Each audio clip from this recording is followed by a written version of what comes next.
make sure it's okay. It's recording. 1, 2. No, don't let it like slip.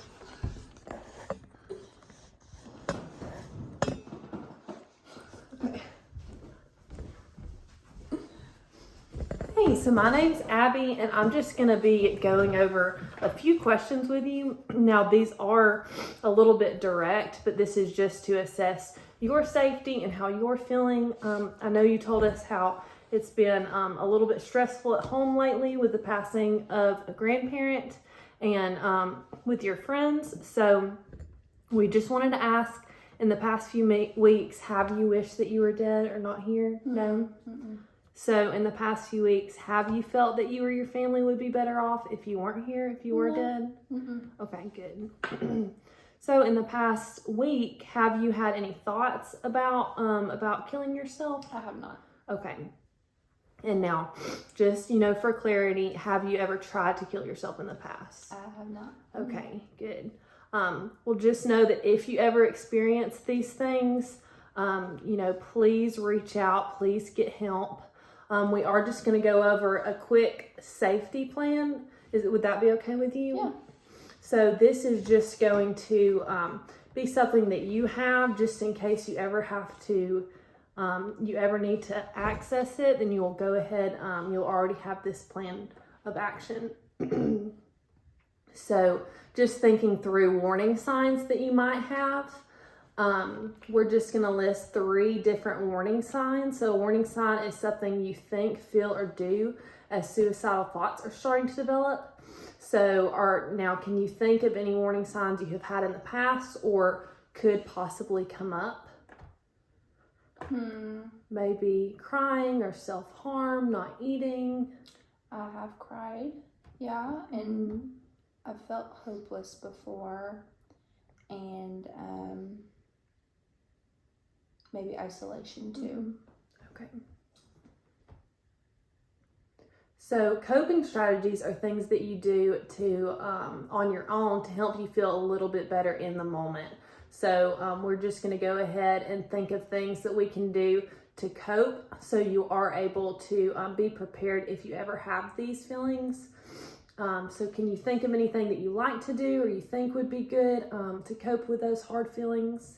Yeah, I like to journal, listen to music, or even just taking some deep breaths helps me. Yeah, that's awesome. I love music too.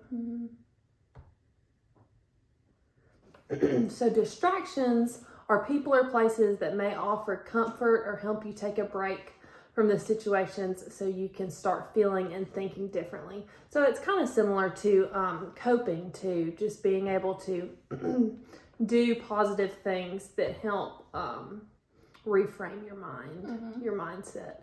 So what are some distractions that you can think of that might help you with processing tough feelings?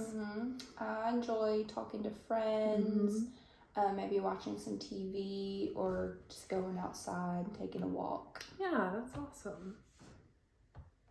What do you like to watch on TV? Friends. Yeah, that's my favorite. That's great. That's funny. So supports are people you feel comfortable talking to about what you're going through and who can help provide some help. So let's just talk through the support system that you have. So who do you go to when you do have those hard feelings or emotions? My parents, for one. I enjoy talking to friends about it. And then I also like to talk to my boyfriend about that. Great. So you have a positive relationship with your parents and your siblings? I do. Good.